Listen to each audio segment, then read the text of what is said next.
She said, hey, it's just like a book I read. Wish they'd never made the movie. The characters look better in my head. I said that. Ladies and gentlemen, it's my cousin, Drew Walker. Hello. Hey, Drew, how you doing?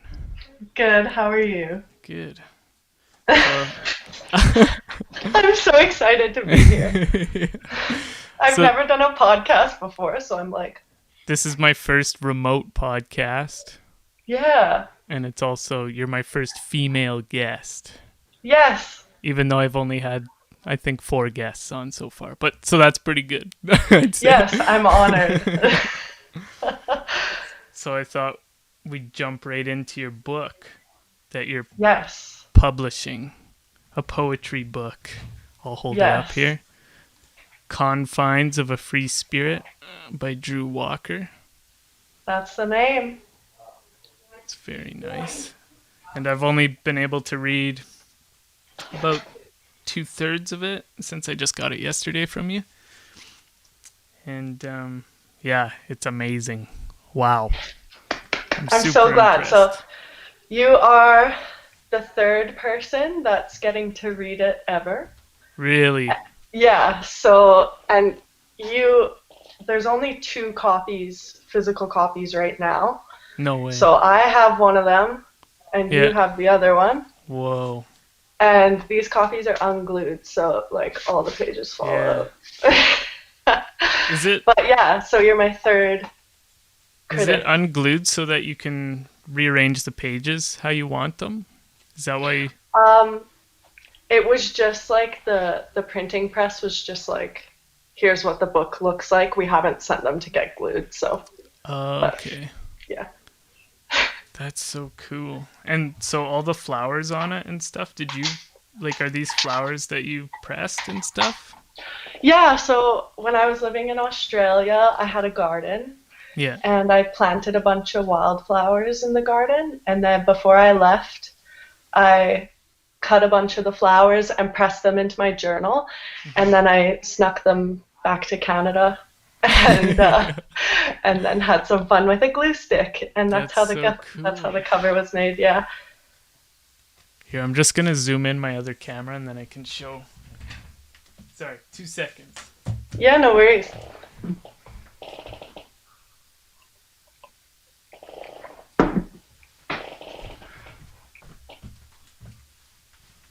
So unprofessional of me. I won't forget this. But yeah, so I'll show the camera again. So there's all these pressed flowers and everything, and there's different plants like on all the pages. Like are those flowers too that you like had pressed and stuff? Or I didn't make the paper myself, but I know the lady who makes the paper. Her name is Janice, and she's like this really adorable senior lady that lives on a farm, and she just makes these page by page and then sells them for $1 each. Oh, really? So, yeah, she has like this little market stall. So I always went to her. I fell in love with her paper. Is Janice I may have seen her, you posted something about something on Instagram like a year ago with her. Like, is it that person? Like when you're taking up like knitting or something while you're in Tasmania? That was another senior lady friend of mine. This is a trend. Yeah, I'm like 70 on the inside. And did you use your typewriter? Yes. You did? The whole thing is so done on my cool. typewriter. Hence why there's many mistakes in the book. But I love that though. Yeah, it's a really unique reading experience. Sometimes you'll catch it like trips you up a bit. Yeah. But I like that. Yeah, no, I love it. Yeah, you see a little bit more of the process with the typewriting. And I mean, a lot of the poems were written in places where I didn't have access to like technology. Yeah. So having the typewriter made it like super wholesome. Yeah, Felt good. that's so cool. Like, so what would you say is the oldest poem in here? Like, did you start writing them when you first started traveling to Australia? So I started intensely writing like a year and a half ago. I Okay. met some like really creative people and they just inspired me. And I've always kept a journal, but it's just been entries kind of like what I did today, what I'm going to do tomorrow. And I was reading back on them and it was so boring. I was just like, why did I even write this? Yeah. But then once I started writing creatively, it was like, holy, there's something in here. But Mm-hmm. I used to like dabble in poetry when I was in my teenage years. And Yeah. there's two poems in the book that were written, one when I was 16 and one when I was 17. Okay. And yeah, they're called 16 Yeah, and 17. I think 17 might be the one I got to, Yeah. because I think it's closer to the back. I think that is the one I got to. Maybe. Yeah. So those ones I actually just came across like 2 months ago when I got back to Canada. Yeah. And I was just flipping through some old journals and I found those poems. I was like, actually, these are decent. Let's throw them in the book. Oh, that's so cool. Yeah. So you just Yeah. called them based on the age you were. Oh, here's 17 here. Yeah. Yep, that is the one I got to. That's and I wrote Yeah, down. some of them are pretty dramatic. I'm much happier than the book may Yeah. portray. I'm like so because yeah, because first of all, like just publishing, like when somebody writes a book, like if it's like even if it's like fiction, they're kind of like showing everybody who they are on the Yeah. inside, like a big part of it, like even if it's like different characters and stuff. But I feel like poetry is like you're literally taking like how you feel inside and showing it, Yeah. expressing it, even though it is like a lot of like metaphor and stuff, but you are taking it like directly and like showing it off. So that's like Yeah. pretty I like think brave that thing like to do. it's super vulnerable, but it feels really good because it's Hmm. trying my best to put words to feelings Yeah. that sometimes there just aren't any words for. Yeah. So it's fun. There's a lot of like um, paradoxical, like opposites coming together throughout the Yeah. book. And yeah, I'm really happy with how it turned out. I think Yeah. it's definitely coming from the heart. Yeah. Like I'm so impressed by how basically the entire thing, like the entire book is made by you, really, like put together by you, like because you chose like all the pages, you like used a typewriter to write everything, you wrote everything, like the cover, it's just like 100% you type of thing. Yeah, So I'm super excited to get my copy. I'm yeah. actually super excited I know. about it. I'm really excited to get everybody's like copies in their hands because it's just pre-order right now. Yeah. But everybody's just like, yes, please. when And do I'm you just like, when do you think you'll get the finished copies? rumor has it by the end of this week I will have Ooh. them. But I'm not gonna believe it until I see it. Till you have them in your hands. Yeah, I'm just like I don't want to plan around other people. It's like once it's in my hand, then Yeah, it's go yeah, time. yeah. But that's soon though. Yeah. Yeah, it's all just kind of like unfolded really quickly since getting back to Canada. Yeah, Like, I don't know, it's interesting. You can make as many plans in your head as you want as to how things are going to unfold in the creative process, but yeah, it just happens. yeah. I guess I should go Yeah. back. When did you first go to Australia? Oh, that would have been in October of 2018, I Yeah, believe. yeah. That Yeah, sounds so about right. like yeah, like just over 2 years ago. And then how long were you there for the first, because you were there twice basically, right? Yeah. So I went there for 8 months, and you were there at the same time that I was, but Yeah. and we had kept on having plans to meet up, but we just like ended up on opposite sides of the country. My plan was I wanted to drive and come see you. Yeah. And then I'm so like, I didn't realize how big of a country it was. Yeah, and then it doesn't help that I moved to an island, so good luck driving to me. Yeah. And then I messed up my knee. See, I actually didn't care like how far away I was from you, because I was like, oh, I have all the time in the world to get to you. And then and then when I hurt my knee, and then I couldn't get work, and then without work I couldn't afford to be there, and then it all just kind of fell apart, and so I had to come. That was trampolining, you did that, right? Yeah. On my birthday. Would you ever go trampolining again? No, I vowed to never go on a trampoline ever again. I had lots of trampoline time though.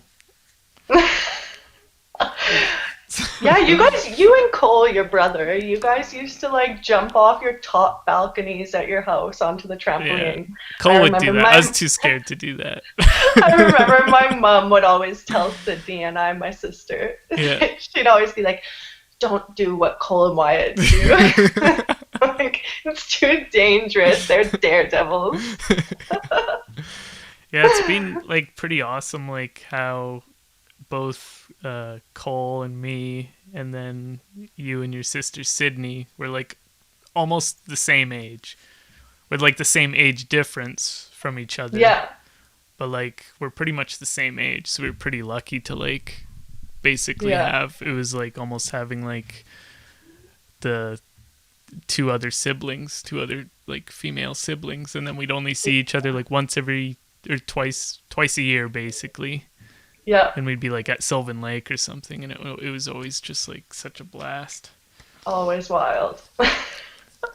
I miss the family get-togethers. They were such a motivator in getting me home. I miss it. It's like pretty huge not having one this year because of COVID. Like, it's very sad. But we'll get together soon. Yeah, we will, when it's appropriate, because we're responsible. Yeah. And so when did you get back from Australia last? I got back 2 months ago. 2 months ago. Yeah. And I've pretty much just been like chilling in my dad's basement the whole time. I got a cat to save me from loneliness. Aww. Yeah, Toby, you met Toby. Yeah. Toby's a sweetie. And Toby has a cone now? Toby does have a cone. It feels like animal abuse, but it's like tough love. Yeah. He just looks at me like I can't even drink water. Why does Toby have a cone? He has this like cut on his chin, and he keeps scratching it till it bleeds. He had it before I rescued him. Like, oh really? He was just from like somewhere around Saddle Lake. He's lived a life. Yeah. I don't know how he got it. Yeah. But yeah. That cat's Toby's seen some stuff. He's definitely seen some stuff. So I wrote some stuff down. Oh, stuff is good. So I think my favorite poems are the ones, like I like them all, but the ones that kind of stuck with me were Unlearning. Do you remember that one? You know that one? Yeah, Unlearning. I think I know them all. Yeah. Unlearning, Fleeting, The Moment, and A Moment of Silence. And then, I love that one. And then A Moment of Silence. I'm probably pronouncing the name wrong. For Garrett. Garrett. Okay. Come on, you know my dad's buddy Garrett. Oh, that's that Garrett. Yeah. Yeah, I saw him. Yeah, the second last time I was over there. Yeah. So that one reminds me. It's like, because I know you've read like Carl Jung and stuff. Yeah. That's what that one reminds me of. I think it was a Carl Jung quote. Here, could I read it? Which one for Garrett? Yeah. I'll read it. Okay. I've never read my you should poetry read before. it. So. I'll probably read it wrong if I thought it was called Jared. Yeah. For Jared. When I see a man as light as this, how deep did he have to go? You do not get to this present state without darkness having filled your soul.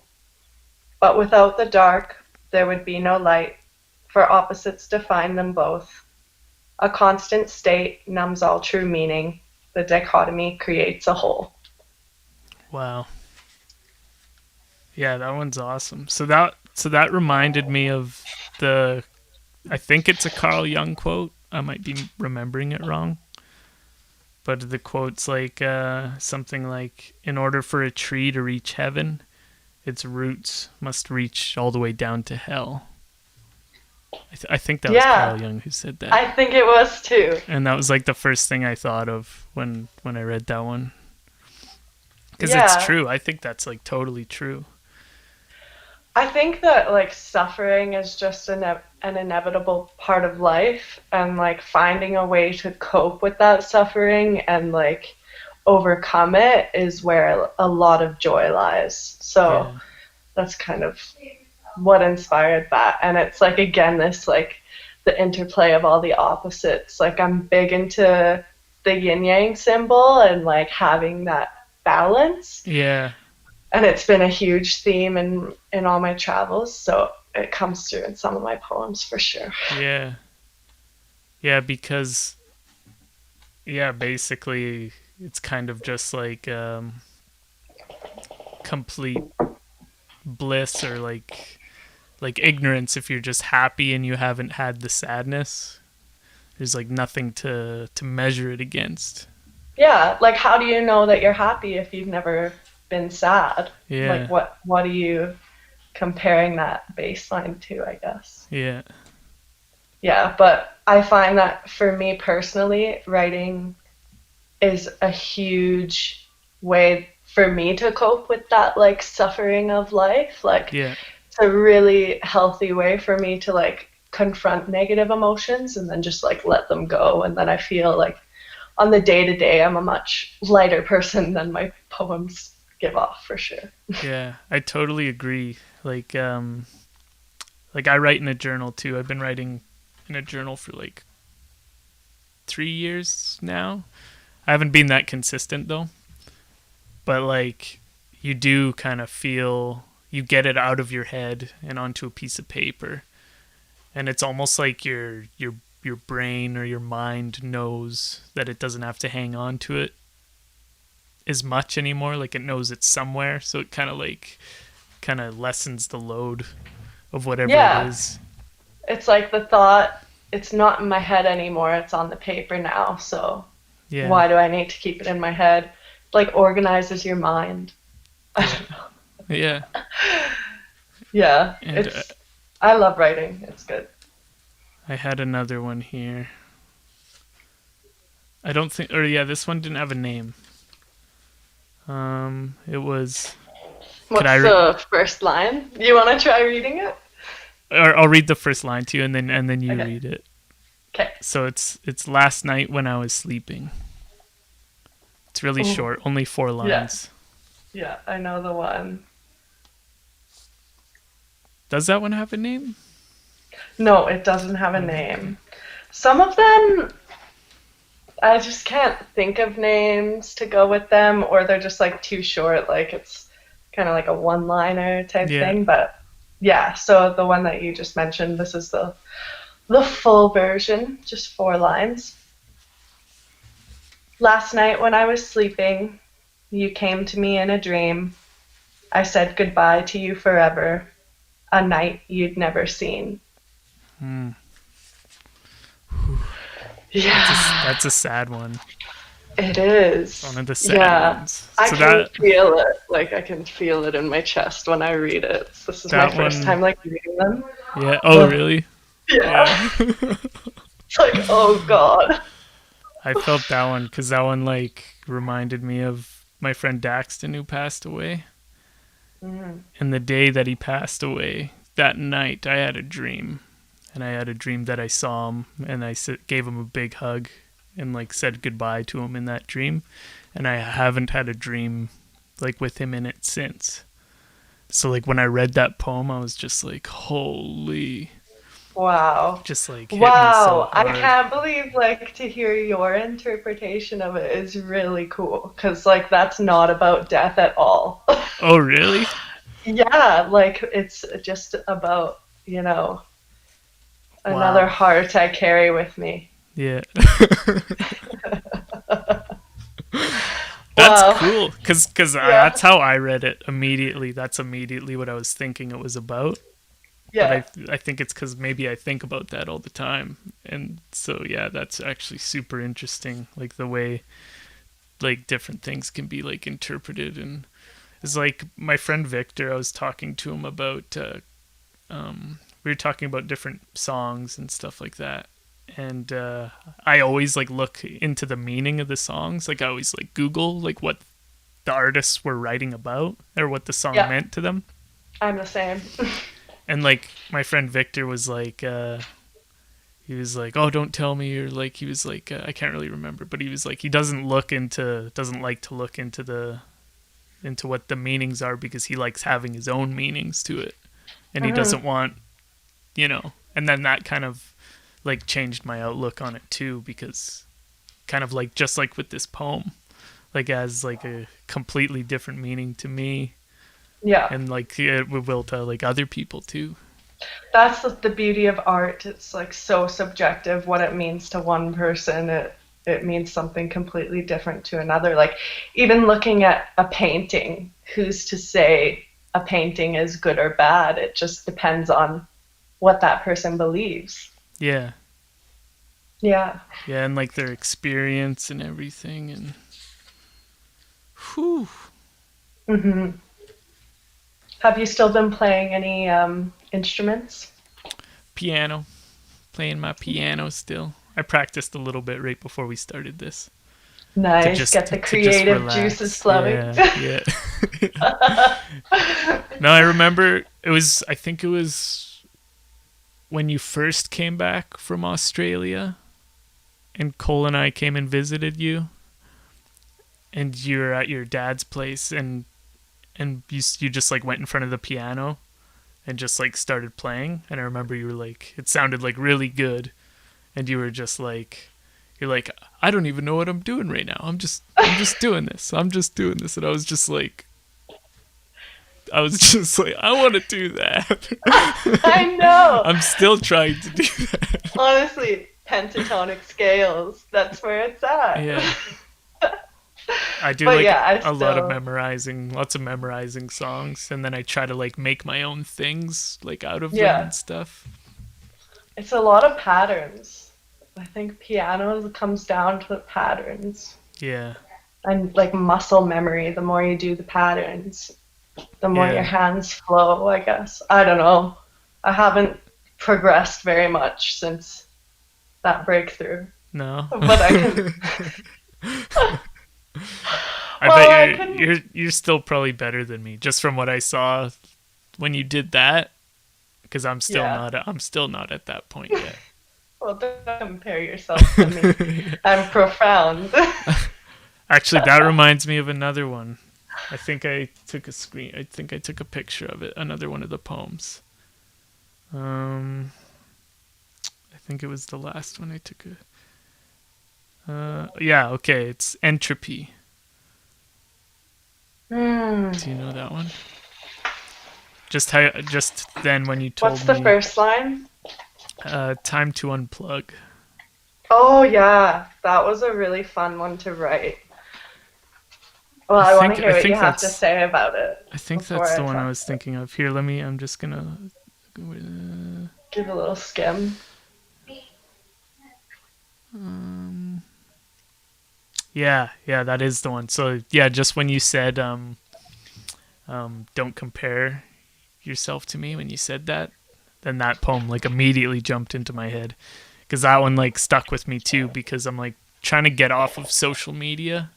Yeah. Like I put a lock on my phone. Like I can't go on like Reddit, Facebook. I'm on Facebook now with Cole's computer. Nice. But yeah, like so I have it blocked completely except for on the weekends. But now I found even on the weekend I don't go on like Instagram or anything either. And then I just ordered a new phone and it's a flip phone. So I'm going to I'll still have this around so I can use like Google Maps and things like that, or Google things every once in a while. And I'll still try to have it locked off of social media. But I'm going to see if I can just start leaving it home more. Like if I'm going to go visit a friend, I could just leave the smartphone at home and just bring my flip phone. Because it's hard, man. Like social media is like so designed to make us addicted to it, and that's exactly what that poem was about too, was just like people comparing themselves to other people and just kind of the toxicity of social media. And I think it's supposed to be this place for like sharing and connecting with people, totally, but it's taken such a turn. And even me, I notice it's like definitely my like addiction is my phone. And I put on that like screen time limits. So I have it on like a limit for 1 hour a day, which even still is more than I'd want to be on social media. But now that I'm using it to kind of do the book stuff, I think an hour's enough. But then all I have to do is put in a 4-digit passcode for 15 more minutes. And it's like, this is not working. Yeah, my lock, I have no control over it until the weekend. Yeah. And it's funny because I know the lock's on, but I still will find myself like trying to go on Reddit. Yeah. Like I know the lock's on and I'll just try it. And it'll just say, nope, you can't go on Reddit. I'm really glad I never got into Reddit. My 2 best friends, they always tried to get me on it, but I was like, no, I know myself. It's not a good road to go down. I still think of that when I first started going on Reddit, and I like still think of that. I wish I never started going on Reddit. Yeah. It's like just if I need to get like recommendations or like knitting patterns or something, then I'll go on Reddit and just like find like a good, I don't know what you even call them, like a good chain, a good r/. Yeah. And I feel like it kind of hurts your creativity being on social media. Yeah. Because I find myself, whenever I'm having a conversation with somebody, I'm like just regurgitating other stuff that I saw on social media instead of kind of having my own things that I just discovered walking around or doing something. It's always like, this is what I heard on this podcast, this is what I saw on Instagram, look at these memes. And it like really hurts like trying to be original, I think. Yeah. And like the whole comparison thing is like, in the old days, if you were like trying to get really good on piano, you were comparing yourself with like the best piano player in your town, or maybe the next town over. But now you're like immediately, no matter what you're doing, you're like comparing yourself to 10 billion people or whatever the population is. Who want to do exactly the same thing. Like, and then it's all about image too. Like you just see like image obsessions, and there's no balance of like people showing their kind of darkness as well. And like I'm guilty for that too, but I also like don't want to bring my like darker things into social media unless I feel like it's important for people to know. Like I wrote last year, I put a big post that like my parents had divorced this year and like parents sold the lake lot, but it's all good. But like I guess like how else would some people know that was happening? So for me it was just like, this is something people should know, you know? Yeah. And often it's just not, people don't share that stuff. Yeah. Yeah, like on some level you have to try and like balance it so that, because I can't just get rid of the smartphone, because it would be like it's just like part of being a human now. Is like you being able to put that message out, basically. Like you need the utility of being able to tell, to get the message out, or like just to like, because of smartphones, there's like, it's like hard to get directions now. So it's like gotta use your Google Map. I was like, when I have a flip phone, I'll like ask people for directions and I'll just lie and say my phone's dead. I'll be like, hey. Can we, like, honestly, how did people find addresses before Google Maps? Like, especially, like, in Edmonton where we live, it's like grid addresses. So it's all numbers, and all of the streets and avenues go, like, chronologically. So it's like 1 to a billion streets. Yeah. And, like, so if you had to, you could just, like, drive and find the house. Yeah. And what about the addresses with like names that aren't alphabetical? Yeah. Like how did people find? Maybe that's a new they thing. actually had to communicate. Like I don't know, because like in Red Deer, that's what Red Deer. Almost all of Red Deer is like all names. Yeah. And then there's like a few numbered streets, and then in Red Deer, the streets and the avenues are opposite. Like, so the avenues run north, south, and the streets run west to east. So, like, living in Red Deer, I still, like, never knew how, like, if somebody, they'd be like, oh, they live in Summerside or there, this or whatever. I'm like, I don't know where that is. And they'd be like, oh, it's by the McDonald's on the north end. I'd be like, oh, yeah, I know that. Of course I know where that is. And then I was, like, terrified to move to Edmonton, because I was like, if Edmonton's like this, I'm gonna be like so lost. But Edmonton's amazing. Just starts at 0, like down in the corner, and then it just like goes up in a grid. Yeah. I mean, there's not much character to it, but the practicality, I tell you, this is oil country. I just don't know how they decided where 0 is gonna be. Yeah. Unless they thought that was where downtown was gonna be. I don't know. Gosh. And now it's just like everything's expanding outwards. Yeah. And it's like, now what? I'm at street minus 27.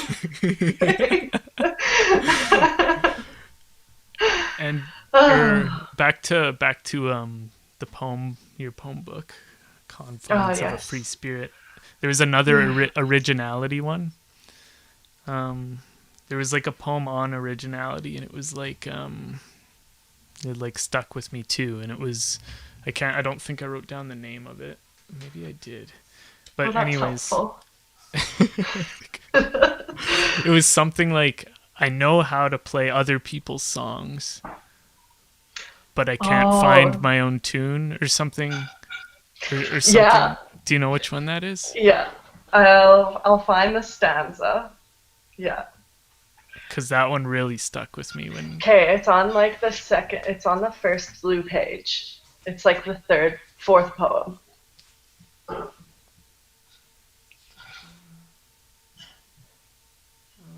So the stanza that you're talking about, I'll just read it out loud. Okay. It's from the poem called Incomplete, and it's the second stanza out of 4. Oh, okay. You're good at others' songs, I know, but you never found a melody of your own. It's no surprise, I should have known. I could have made that house a home.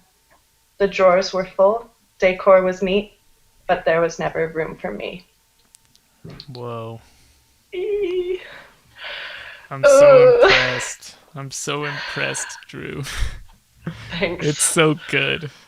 So the reason that poem's called Incomplete is because there's actually another 2 or 3 stanzas that the original poem has in it, but I thought that they were a little bit too harsh because, really? Yeah, I don't want to hurt people's feelings. And I think that the lines that were excluded like you mean feelings. like particular people, like individuals, you mean? Yes. Yes. I mean, certainly some of these poems are inspired by people that have pass through my life. Yeah. And Yeah. people that I respect and love and like carry the good times with me, but Yeah. also my poems like confront anger and sadness, and so it may seem like that's like how I feel, and like Yeah. I don't want to hurt people, but yeah, it would have if I didn't take the other two Yeah. out, I Yeah. think. Yeah. So I have one version called Incomplete, which is in the book, and then the version Complete, that's for my journal. Oh. That's for my journal only. Or is that bonus material in the I next guess, issue? I guess we'll find out. Stay tuned. Okay. Well, how if somebody wanted to order your book, let's say, how would they do it? Okay, so best way is to message me on either Facebook, my name is Drew Walker, or Instagram. What's my Instagram? My Instagram is at DrewWalker_art. Or if you're really keen, you can send me an email to art.drewwalker@gmail.com. Yeah. Great. That's awesome. Yes. That's another Yes. first. That's the first time somebody's ever promoted anything. Yeah, promo baby. Oh, don't want the pages to fall out. Oh, and there's also 2 different covers. So Oh, far. yeah. So did you want to show the other cover? I mean, For the cover people? your eyes, Wyatt.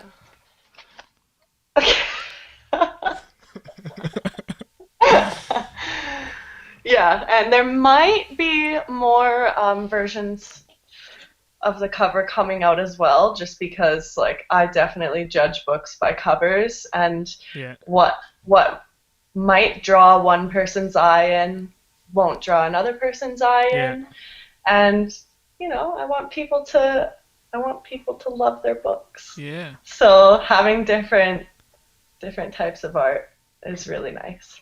Yeah. And then I get to work with more artists, which is fun. Yeah, that's so cool.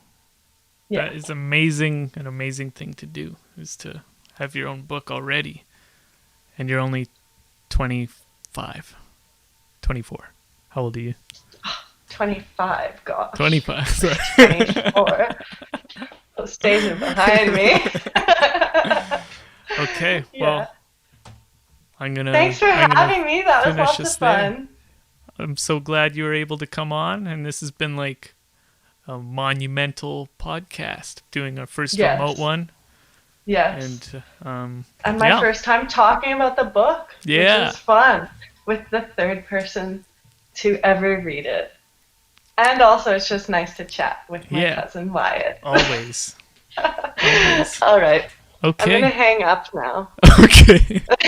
Okay, bye. Thanks. Okay, lots of love. Bye. Okay, bye-bye. Okay, that was it. My cousin Drew Walker. Order her book, Confines of a Free Spirit. Order it now.